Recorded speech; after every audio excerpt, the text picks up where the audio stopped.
Merhaba arkadaşlar, Kolor Karnaval YouTube kanalıma hoş geldiniz. Yepyeni bir tarifimle daha birlikteyiz.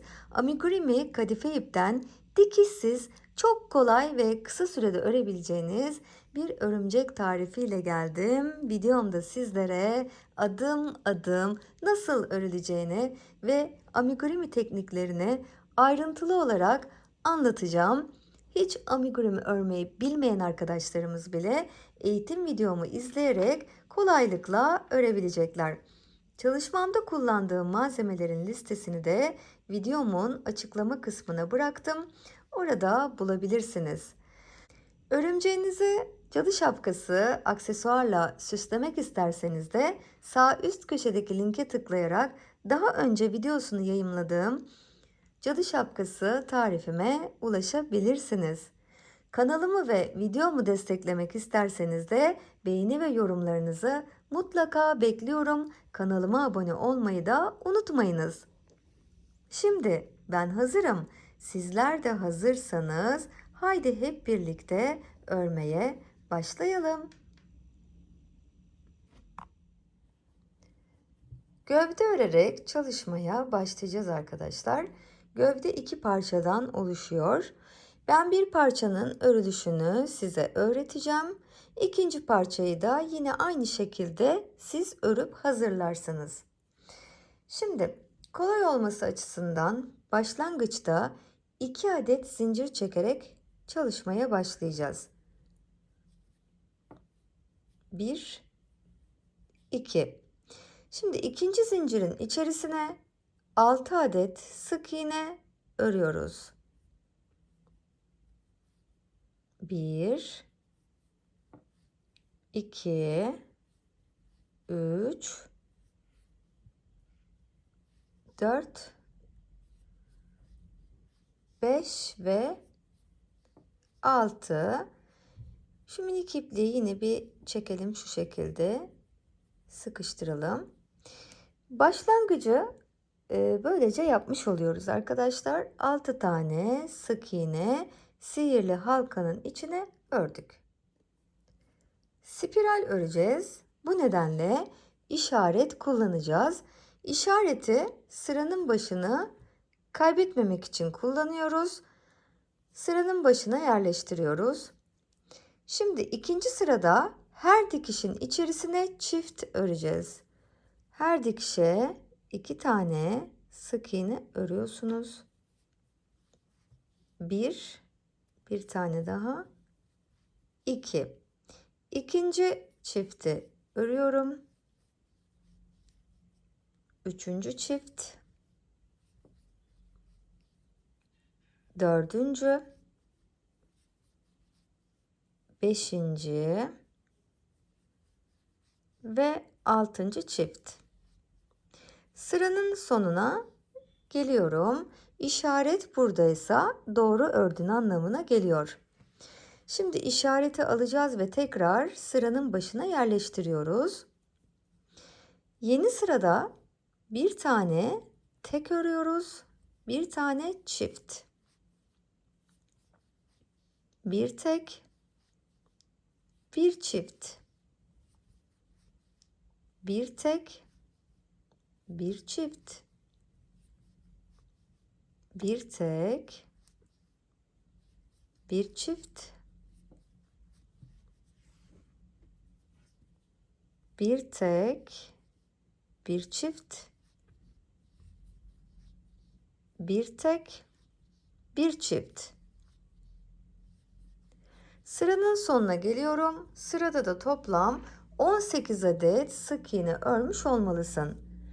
Şimdi yeni sıraya başlayacağım. İşareti sıranın başına yerleştiriyorum. Bir tane tek, bir tane çift.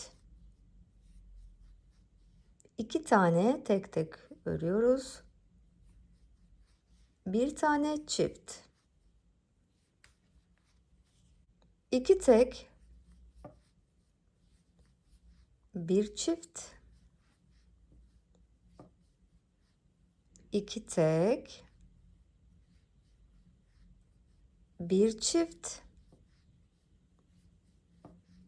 2 tek,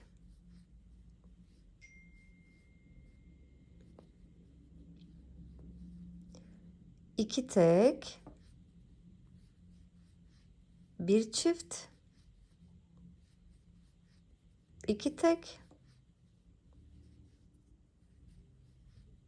1 çift, bir tane tek örüyorum. Sırayı tamamlıyorum. Sırada da toplam 24 adet sık iğne olması gerekiyor. Şimdi yeni sıraya başlayacağım. Tekrarlayacağımız grup var. 3 tane tek, 1, 2, 3, bir tane çift örüyoruz. Şimdi bu grubu tekrarlayacağız. 3 tek, 3, bir tane çift, 3 tane tek, bir tane çift, 3 tane tek, bir tane çift, 3 tane tek, bir tane çift, 3 tane tek,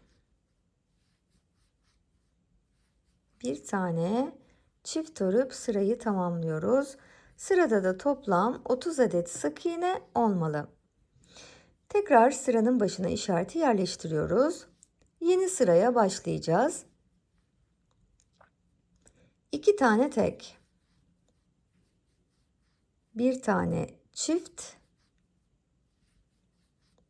4 tane tek, 1, 2, 3, 4, bir tane çift,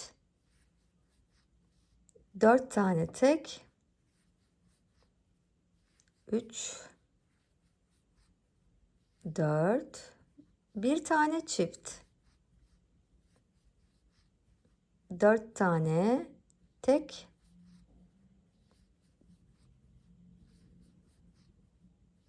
4, bir tane çift, 4 tane tek, 3, 4, bir tane çift, 4 tane tek,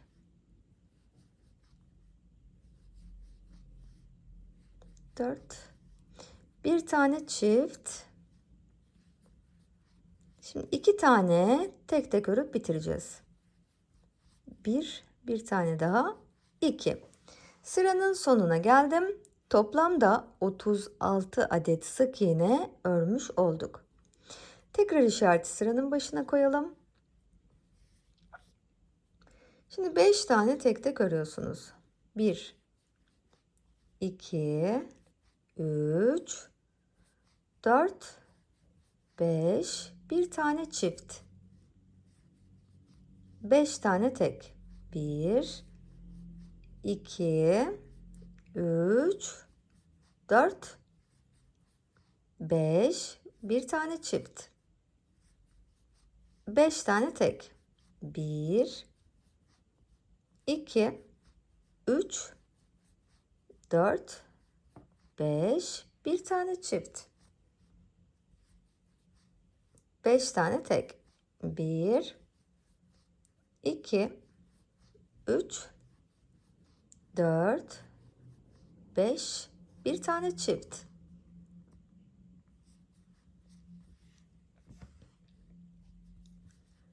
5 tane tek, 1, 2, 3, 4, 5, bir tane çift, 5 tane tek, 1, 2, 3, 4, 5, bir tane çift. Sıranın sonuna geldim. Toplamda da 42 adet sık iğne örmüş olmalısın. İşareti sıranın başına yerleştirelim. 3 tane tek örüyoruz. 1, 2, 3, bir tane çift, 6 tane tek. 1, 2, 3, 4, 5, 6, bir tane çift. 6 tane tek. 1, 2, 3, 4, 5, 6, bir tane çift. 6 tane tek. 1, 2, 3, 4, 5, 6, bir tane çift. 6 tane tek. 1, 2, 3, 4, 5, 6, bir tane çift. 6 tane tek. 1, 2, 3, 4, 5, 6, bir tane çift. Şimdi 3 tane tek örüp bitiriyoruz. 1, 2, 3. Sıranın sonuna geliyoruz. Sırada da toplam arkadaşlar 48 adet sık iğne örmüş olduk. Şimdi yeni sıraya başlayacağım. İşareti sıranın başına yerleştirelim. Yeni sırada her dikişe bir tane sık iğne öreceğiz. Yani 48 tane sık iğne örüyoruz. Tek tek bir örüyorsunuz. Ben de öreceğim kamera arkasında. Toplam 48 adet sık iğne örüp buluşuyoruz. Evet arkadaşlar, sırayı tamamlıyorum. 48 adet sık iğne ördüm. Böylece gövdenin yarısını, yani birinci parçasını bitirmiş oluyoruz. Şimdi bir zincir çekeceğim. İpliği kısa kesiyoruz. Ve çekiyoruz. Evet. Bu parçanın aynısından bir adet daha örüyoruz. İkinci parçayı bitirdiğiniz zaman arkadaşlar ipliği kesmeyeceksiniz. Çünkü bu parçayla birleştirip örgümüze devam edeceğiz. Şimdi ikinci parçayı örelim. İpliği kesmeyelim ve buluşalım. Evet, ikinci parçayı da örüp hazırladım arkadaşlar. Bakın ipliği kesmedik. Şimdi iki parçayı birleştireceğiz. Şimdi örgümüz bu şekildeydi. Bu tarafa doğru örüyorduk. Şimdi diğer çalışmayı da alıyoruz arkadaşlar. Onu da bu şekilde bu tarafa doğru örmüştük. Bakın ipliği bırakmıştık. Şimdi bunu şöyle çeviriyorsunuz. Ters çeviriyorsunuz. Diğer parçayı bu şekilde ters çevireceğiz. Üst üste koyacağız. Birlikte öreceğiz. Yani bir sık iğne bu taraftan, bir sık iğne karşı taraftan alıp çalışmayı birlikte öreceğiz ve kapatacağız. Şimdi bakın, bir tane bu parçanın üstünden, bir tane karşı taraftan. Bu birinci sık iğne. 7 tane örüyoruz. Bir tane bu taraftan, bir tane karşıdan. 2. Battığınız yere tekrar batmaya, ördüğünüz sık iğnelere tekrar örmemeye gayret edin arkadaşlar. Siyahta görmek biraz zor, farkındayım. Ama dikkatli öreceğiz. Sonraki karşı tarafta da sonrakinden alıyoruz. Bu da 3. Devam ediyoruz. Tekrar 4, sonra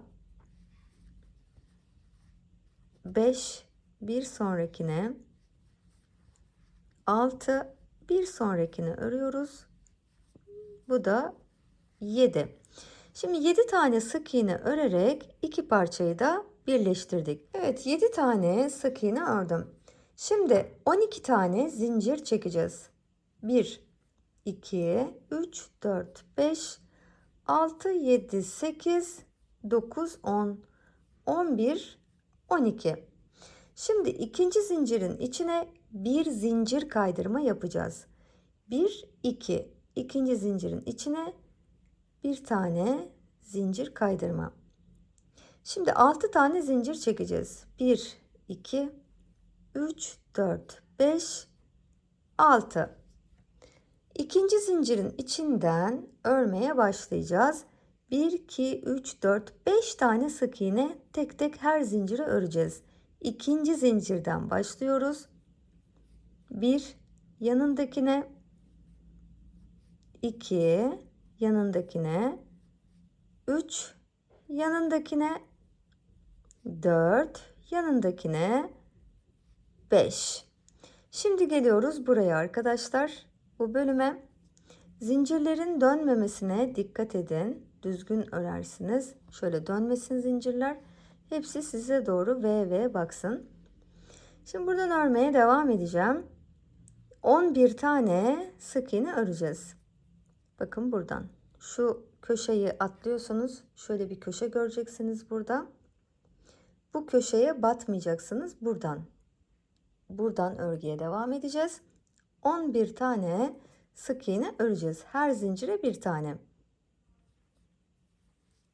1 yanındakine, 2 tek tek örüyoruz yanındakine, 3 onun yanındakine, 4 yanındakine, 5 onun yanındakine, 6 onun yanındakine, 7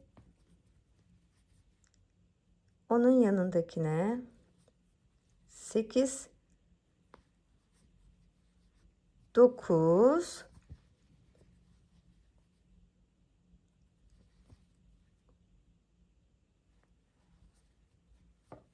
10. Bir tane daha öreceğiz buraya. 11. Bakın ördüğümüz çalışmanın şekli böyle olacak. Minik ayakları varmış gibi görünecek. Şimdi ne yapacağız arkadaşlar? Şöyle biliyorsunuz bu tarafa doğru örüyorduk. 7 tane sık iğne örmüştük ve bir bacağı ördük. Şimdi bacağı bu aralıktan içeriye sokuyorsunuz. Normal yine örmeye devam ediyoruz. Karşılıklı birleştirerek. Ne yapıyoruz? Bir sonraki boş dikiş. Karşı tarafta da bir sonraki boş dikişten alıyoruz. 3 tane sık iğne öreceğiz. Bir sonrakinden öreceğiz. 2 sonraki, 3. Yine bu bacakta yaptığımız çalışmanın aynısını yapacağız. 12 tane zincir çekiyorum. 2, 3, 4, 5, 6, 7, 8, 9, 10, 11, 12. Şimdi ikinci zincirin içerisine bir tane zincir kaydırma öreceğiz.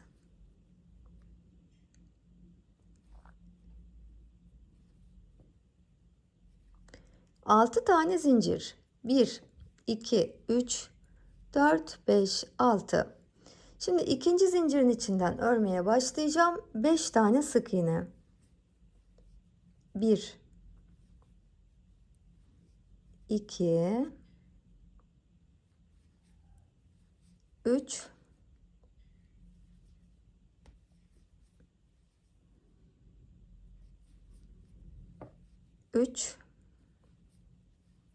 4 ve bir tane daha öreceğiz.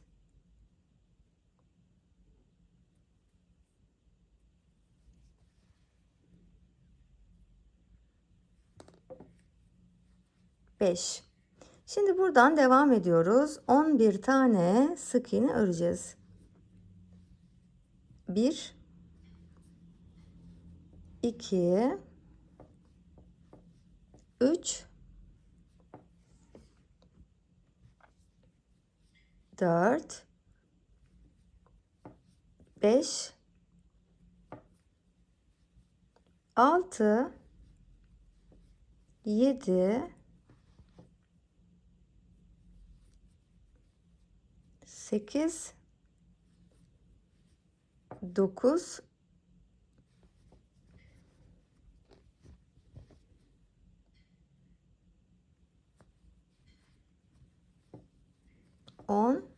tane daha örüyoruz.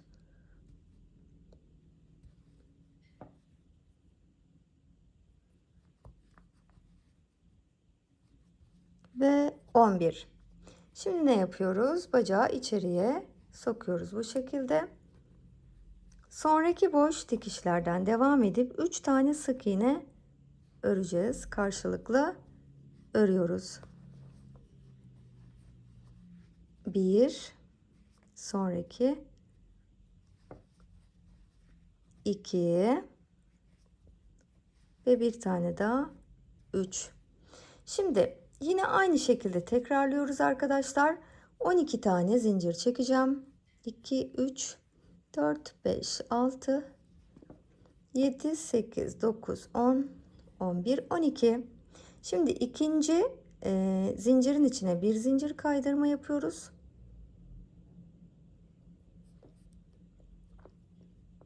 6 tane zincir. 3, 4, 5, 6. Şimdi 5 tane sık iğne örüyoruz. 1,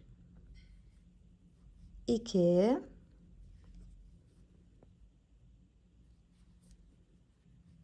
3,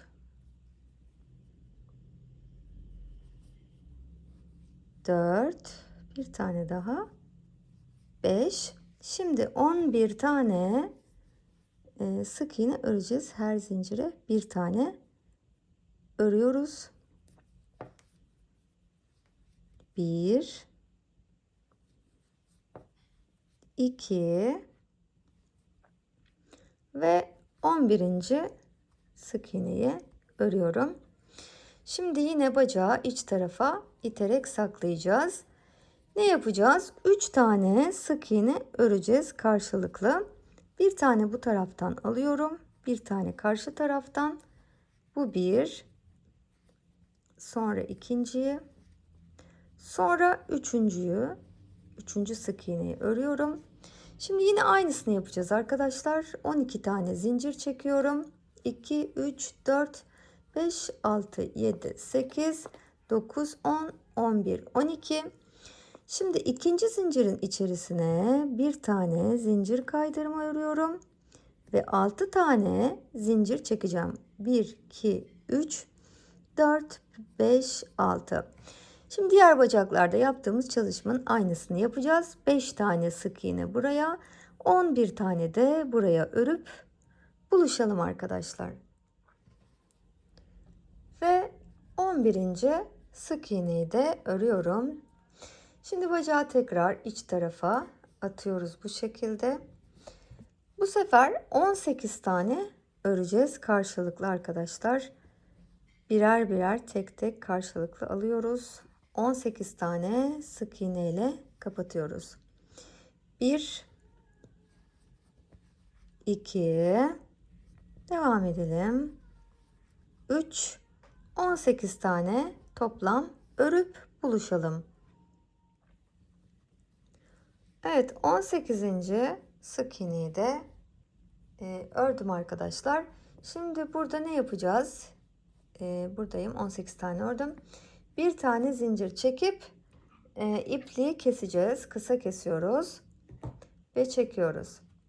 Şimdi bu açık olan kısmı kullanarak çevireceğiz. Şöyle çeviriyoruz. Şimdi bu aşamada arkadaşlar kilitli gözleri takmamız gerekiyor. Kilitli gözler için keçe de kullanacağız. Gözün altına yerleştireceğimiz böyle oval bir keçe kesiyoruz. Göz büyüklüğünü soracak olursanız da çok küçük göz olmamak şartıyla istediğiniz boyutlarda göz kullanabilirsiniz. Ben açıkçası 14 milimetre göz kullandım. Siz istediğiniz büyüklükte örgünüzün boyutuna göre orantılı olarak göz kullanabilirsiniz. Çünkü benim kullandığım iplik incedir arkadaşlar. Boyutu bu kadar olmuştur. Siz daha kalın bir kadife iplikle ördüğünüzde daha büyük bir örümceğiniz olur. O zaman bu göz küçük kalabilir. Daha büyük göz kullanmanız gerekecektir. Ya da daha küçük olur sizin çalışmanız. Daha küçük göz kullanırsınız. Şimdi gözleri nereye yerleştireceğiz? Şimdi çalışmamızı bu şekilde tutuyoruz arkadaşlar. Şöyle olacak. Bu şekilde tutacağız. Şimdi bu ilk bacağın çaprazında olması lazım gözün. Bakın şurada da örneğini göstereyim size. Şimdi bakın bu ilk bacağımız, ilk bacağın şöyle çaprazına denk gelecek. Ortaya doğru. Burası tam orta. Ortaya göre bu şekilde yerleşmesi lazım. Şimdi ben de burada aynı çalışmayı yapacağım. Bakalım nereye denk gelecek onu bulacağız. Şimdi şöyle yapıyoruz. Bu şekilde yerleştiriyoruz. 2 ile 3. sıralar arasına gözü takacağım. Burası tam orta arkadaşlar. 1. Ben 2 ile tam 1, 1, 2, 2 ile 3. sıralar arasına ilk gözü takıyorum. Arkadan da şöyle güzel yerleştirirsiniz. Şimdi diğer gözü de alacağım. Onu da yine 2 ile 3. sıralar arasına yerleştireceğiz. Orantılı bir şekilde düzgünce yerleştiriyoruz. Gözler böyle yan yana olacak arkadaşlar. Birbirine bitişik. Yanlış mı yerleştirdim? Şöyle bir daha kontrol edeyim. Çünkü siyah ipliği görmek gerçekten çok güç oluyor. Evet, burasıymış. Buraya yerleştireceğim. Bir sıra öne gelmişim. Şimdi arkalarına kilitleyebiliriz. Bakın gözleri böyle yerleştiriyoruz. Bir bakalım doğru yerde miyiz? Onu da bir kontrol edelim. Evet. Bu tam orta noktaya yerleştirdim. Arkalarını şimdi kilitleyeceğim. Evet, arkalarını da böyle kilitliyoruz. Şöyle yerleştiriyoruz. Evet, çalışmamız böyle görünmeli. Şu ortadaki ipliği de çekelim. Biraz uzamış, ortadan çıkmış. Başlangıç ipi görüntümüzü bozuyor. Onu da bir kaldıralım oradan arkadaşlar. Evet, çalışmamızın görüntüsünün böyle olması gerekiyor arkadaşlar. Şimdi ipliği bağlayacağız. Nereye? Kaldığımız yere. İpliği bakın şu üst kısma bağlayacağız, buraya. Kolları bakın bu açıdan görmeniz gerekiyor. Size doğru çevirin oyuncağı. İpi buradaki ilk dikişin içerisine, şöyle ilk dikişin içerisine bağlıyoruz. Evet, buradan alacağım. Şöyle ve bağlayacağım. Bir düğümle bağlayalım. Şimdi tekrar aynı yerden tığımı geçiriyorum. Buradan geçireceğim.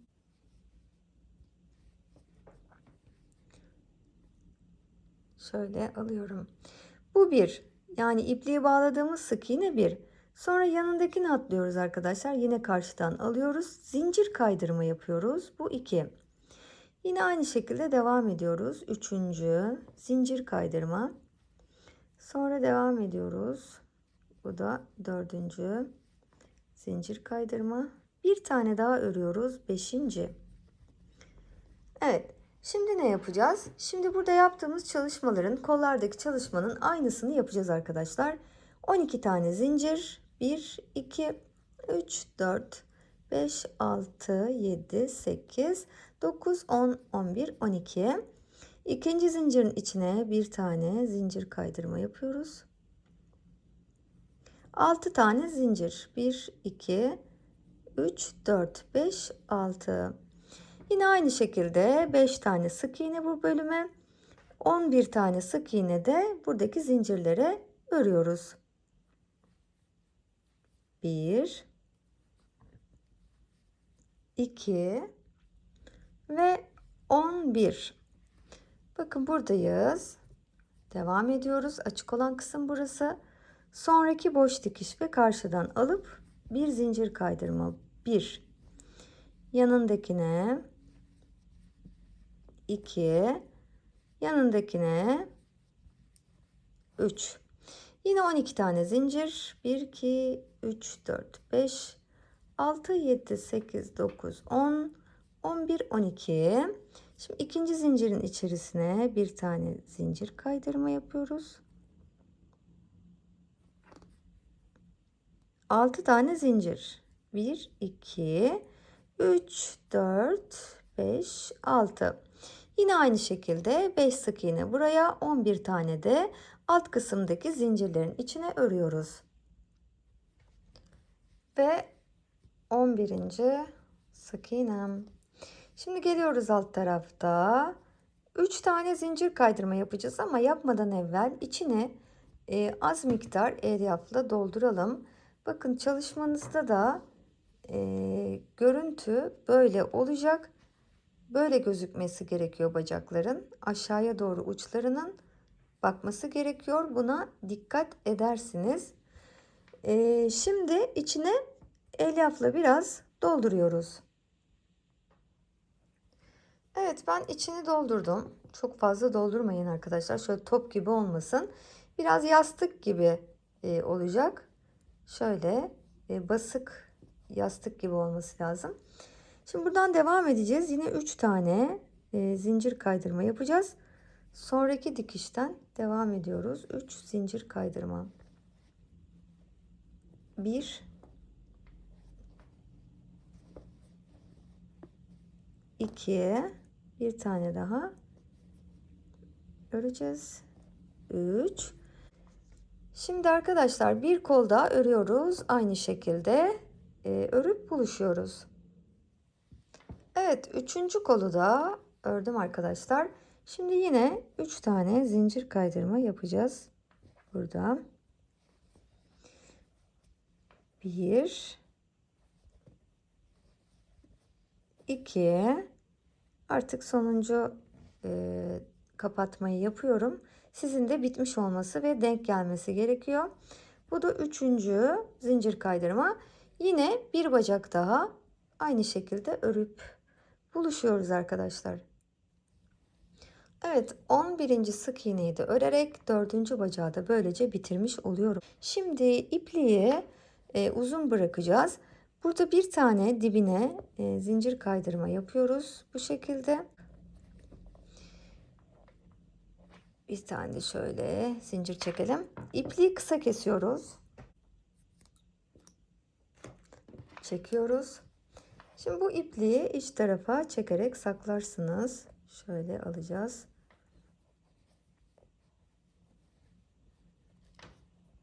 Evet. Şöyle ittirelim. Çalışmamıza bir bakalım arkadaşlar. Evet. Sizin çalışmanızın şeklinin de böyle olması gerekiyor.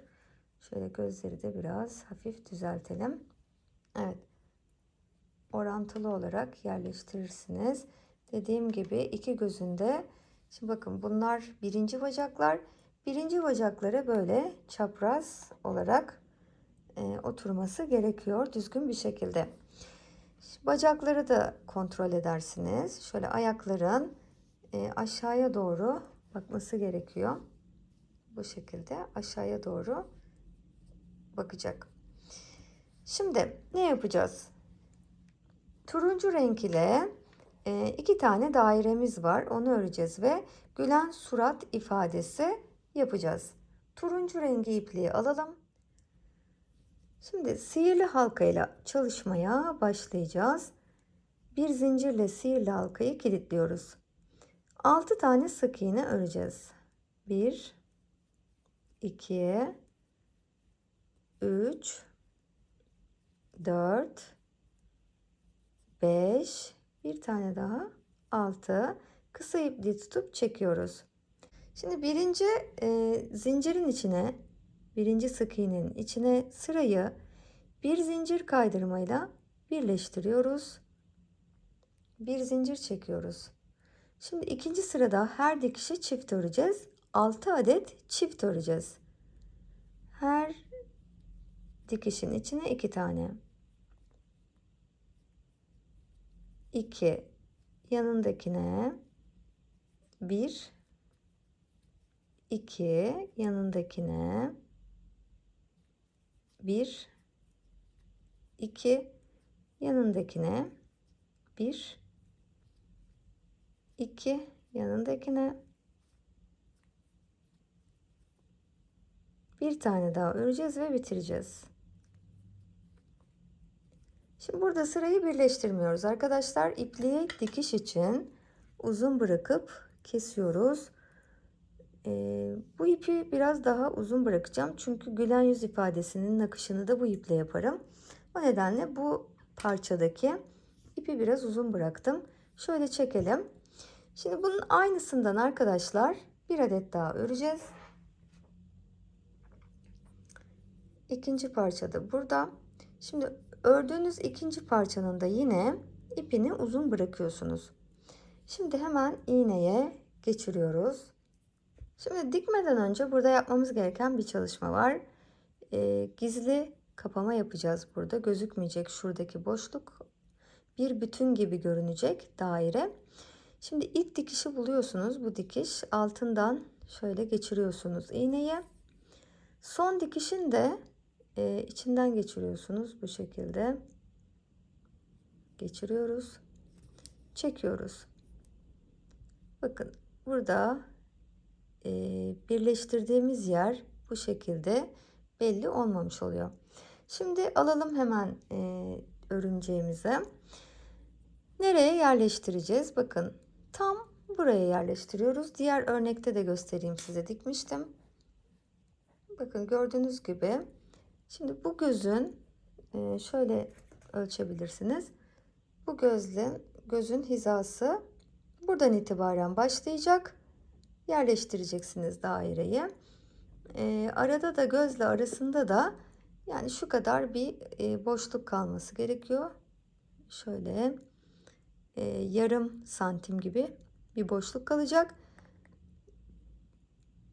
Böyle ölçüp göze göre dikeceğiz. Aynı çalışmayı burada da yapacağız. Göze göre şöyle ölçüp yerleştiriyoruz. Aralarında da şöyle yerleştireceğim. Aralarında da yarım santim bir mesafe kalması gerekiyor. Bunu buraya dikeceğim. Diğerini de simetri aynı yere dikiyoruz. Şimdi nasıl dikeceğiz dikişi de? Şimdi parçamız bu. İpimiz buradaydı. Şimdi önce gövdeye dikiyoruz. Bu şekilde.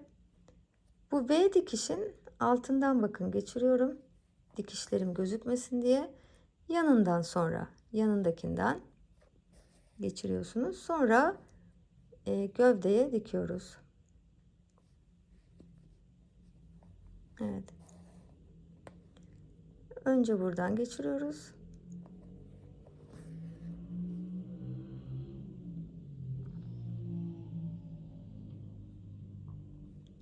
Sonra yanındakinden iğneme geçiriyorum ve dikişin altından ve gövdeye dikiyorum. Öğrettiğim gibi arkadaşlar dikişi yapacağız. Şimdi bunu bu şekilde dikiyorsunuz. İpliği saklıyorsunuz. Diğer parçayı da yerleştirip dikiyorsunuz.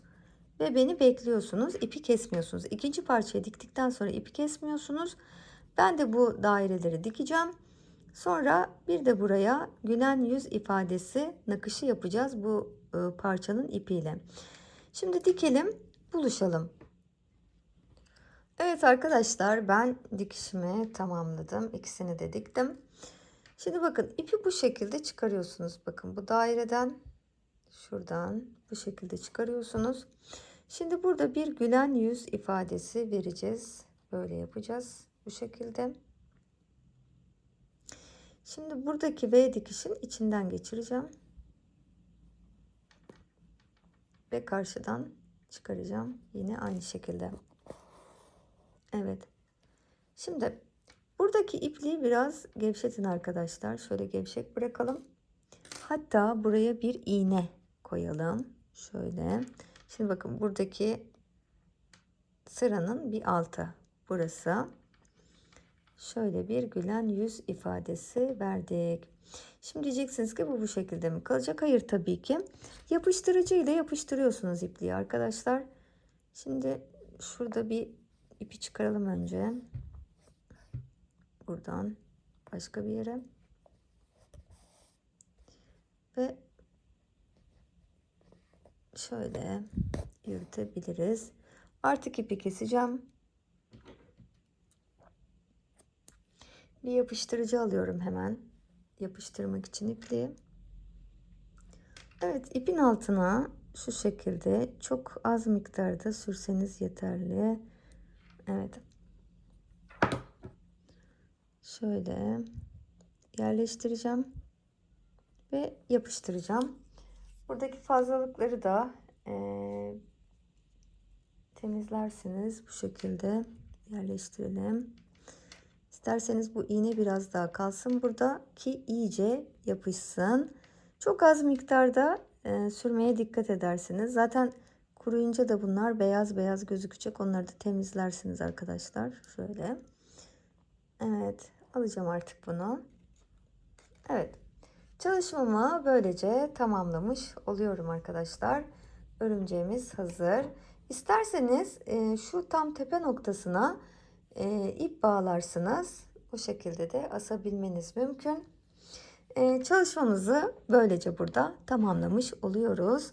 Hepinizin eline sağlık. Videomu izlediğiniz için arkadaşlar sizlere çok teşekkür ediyorum. Videomu ve kanalımı desteklemek isterseniz de beğeni ve yorumlarınızı mutlaka bekliyorum. Kanalıma abone olmayı da unutmayınız. Hepinize sağlıklı, mutlu, huzurlu, örgü dolu günler diliyorum. Yeni tariflerimde görüşmek üzere. Şimdilik hoşça kalın.